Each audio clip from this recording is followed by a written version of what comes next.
For a long time, I never allowed myself to dream too big.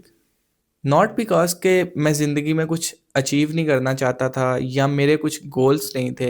Just इसलिए कि मुझे लगता था कि अगर मैं कुछ अनरियलिस्टिक सा गोल अपने लिए सेट कर लूँगा तो मैं उसको कभी भी अचीव नहीं कर पाऊँगा और एट द एंड मुझे डिसअपॉइंटमेंट का सामना करना पड़ेगा। So instead of thinking too big, मैं अपने गोल्स को ही बहुत लिमिटेड रखता था। जो मुझे लगता था कि यार ये रियलिस्टिक नंबर है, मैं इसको इजीली अचीव कर लूँगा और मुझे एट द एंड डिसअपॉइंटमेंट का सामना नहीं करना पड़ेगा। एंड आई स्टार्ट थिंकिंग कि यार छोटा गोल ही सेट करना प्रैक्टिकल अप्रोच है। इन रिसेंट टाइम्स मैंने ये चीज़ नोट की कि ज़िंदगी के किसी भी डिपार्टमेंट में, चाहे वो स्पोर्ट्स है, पॉलिटिक्स है या फिर बिजनेस है, जिस किसी ने भी ज़िंदगी में कुछ भी अचीव किया है तो उसने कभी ना कभी अपने लिए कुछ ऐसा गोल सेट किया था जो उस टाइम लोगों के लिए अनरियलिस्टिक था। लेकिन जिस बंदे ने उस गोल को सेट किया है, उसने अपने साथ ये कमिटमेंट कर ली और उसने उस टाइम इतना बड़ा सोचा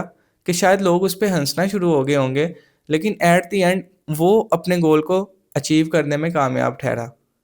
आपके सामने बहुत सारी एग्जांपल्स हैं। अगर फुटबॉल में जाया जाए तो आपके सामने क्रिस्टियानो रोनाल्डो की एग्जांपल है। वो हमेशा से नंबर 1 फुटबॉलर नहीं था। उसने बहुत बेसिक लेवल से स्टार्ट किया, बट उसका जो गोल था वो छोटा नहीं था। उसने अपने लिए बहुत बड़ा गोल सेट किया था कि मुझे कभी ना कभी दुनिया का नंबर 1 फुटबॉलर बनना है, और जो कि उसने बन के भी दिखाया। और तब मुझे ये चीज़ रियलाइज़ हुई कि एक शख्स जो ऑर्डिनरी होता है और एक शख्स जो एक्स्ट्रा ऑर्डिनरी होता है, उन दोनों में सिर्फ एक चीज़ का फ़र्क है, और वो कोई टैलेंट नहीं है।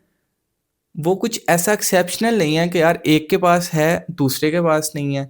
वो बस एक माइंडसेट है, और वो माइंडसेट ये है कि आपको अपने गोल्स इतने बड़े रखने हैं, इतना बड़ा सोचना है कि आप एक ऑर्डिनरी से एक्स्ट्रा ऑर्डिनरी में शिफ्ट हो जाएं। अब मैं इस चीज़ की तरफ आता हूँ कि यार हमें अनकंफर्टेबल क्यों लगता है बहुत बड़ा सोचना, या अपने लिए ऐसे गोल्स को सेट करना जो वाकई ही टू बिग हों दूसरे लोगों के लिए। और उसकी सबसे मेन वजह यही है कि आपको लगता है कि यार अब जब अपने गोल्स को अपने दोस्तों के साथ शेयर करोगे और अपनी फैमिली मेम्बर्स के साथ शेयर करोगे या अपने कोलीग्स के साथ शेयर करोगे, और जब वो उसको सुनेंगे और वो देखेंगे यार ये तो एक ऐसी चीज़ के पीछे पड़ गया है जो, तो अगर ऑन ग्राउंड होके देखा जाए तो प्रैक्टिकली पॉसिबल ही नहीं है, तो वो आप पे हंसना शुरू कर देंगे, आपको डीमोटिवेट करेंगे। और इस सब से बचने के लिए आप क्या करते हो, आप अपने लिए छोटे छोटे गोल सेट करते हो जिनको अचीव करना इजी हो, जिस पे आपको अप्रिसिएशन मिल जाती है इजीली, आपको दूसरों से सपोर्ट मिल जाती है कि यार वाह वाह तुमने तो ये अचीव कर लिया, वो अचीव कर लिया। तो बस आप इस डर से कि यार अगर मैं अपने गोल्स को अचीव नहीं कर पाया तो हर बंदा मुझे नोट करेगा, अपने गोल्स को लिमिटेड रखते हो। अब मैं आपको वीडियो के उस पार्ट पे लेके चलता हूँ जहाँ पे मैं आपको अपनी स्टोरी बताऊँगा या अपनी बारे में बताऊँगा कि कैसे मैंने 2-3 चीज़ों को चेंज किया जो बहुत सिंपल सी हैं। जिसके बाद मैंने मेरा जो माइंडसेट था, जो पहले मैं छोटे-छोटे गोल्स को लेके चलता था, अब उसमें कैसे शिफ्ट आया और मैं बड़े गोल्स पे ले आया। उनमें से सबसे पहले तो ये है कि यार मैंने अपने आप को ऐसे लोगों के साथ सराउंड करना ख़त्म कर दिया जिनके गोल्स बहुत छोटे थे, या तो वो मेरे मेरे लेवल पे थे या मुझसे भी कम थे। क्योंकि आप खुद देखो ना कि अगर एक बंदा आपके लेवल पे ऑपरेट कर रहा है और उसके गोल्स या वो जो चीज़ कर रहा है वो आपके जितनी है या आपसे कम है, तो आपको मोटिवेशन कैसे मिलेगी कुछ बड़ा करने की या कुछ बड़ा सोचने की। तो मैंने शिफ्ट लिया और अपने आप को ऐसे लोगों के साथ सराउंड करना शुरू कर दिया जो या तो मुझसे बहुत आगे थे या एटलीस्ट जहाँ पे मैं था उससे आगे थे।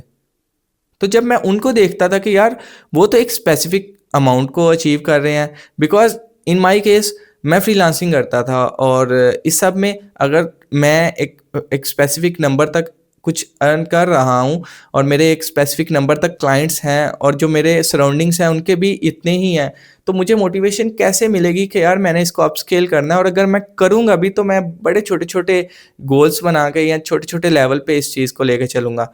लेकिन जब मैं एक बंदे को देखूँगा जो मेरी ही फील्ड का बंदा है और वो मुझसे 10, 20, 30x ज़्यादा रेवेन्यू भी जनरेट कर रहा है और ज़्यादा उसके पास क्लाइंट्स भी हैं, तो मुझे ऑटोमेटिकली मोटिवेशन आएगी कि यार मुझे उसके लेवल को मैच करना है। तब मैं जाके अपने लिए ऐसे गोल्स को सेट करूँगा, ऐसे सिस्टम्स बनाऊँगा जो मुझे ऑटोमेटिकली पुश करेंगे उस गोल को अचीव करने के लिए। So this was first thing जो मैंने चेंज की।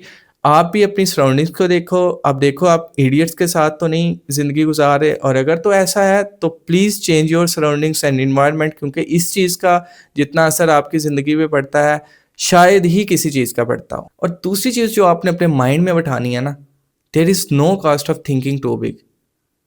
आपको कोई बंदा आके गोली नहीं मार देगा कि यार तुमने इतना बड़ा कैसे सोच लिया, तुम होते कौन हो इतना बड़ा सोचने वाले। ऐसा कभी नहीं होने वाला। आप सोचो, आप मैनिफेस्ट करो कि यार मुझे ये चीज़ अचीव करनी है, मुझे वहाँ पे जाना है, मुझे इस जगह ट्रैवल करना है। जब आप ये सब करना शुरू कर दोगे ना तो ऑटोमेटिकली ये नेचर का ऐसा निज़ाम है कि आपके लिए वो चीज़ें और आपके लिए वो रास्ते बनना स्टार्ट हो जाएंगे। And eight the end of this video मैं सिंपली ये कहूँगा कि मैं अपने लिए बड़े गोल सेट करके, बड़े बड़े एक्शंस लेके और उसमें फ़ेल होना ज़्यादा पसंद करूँगा, बजाय कि मैं अपने लिए छोटे छोटे गोल्स बनाऊँ और उसके लिए बहुत छोटी सी एफ़र्ट करूँ और उसमें कामयाब हो के अपने लिए एप्रिसिएशन कलेक्ट करता फिरूँ। मुझे ये बिल्कुल भी पसंद नहीं है और मुझे लगता है आपको भी सेम पैटर्न को फॉलो करना चाहिए। So this was in today's video.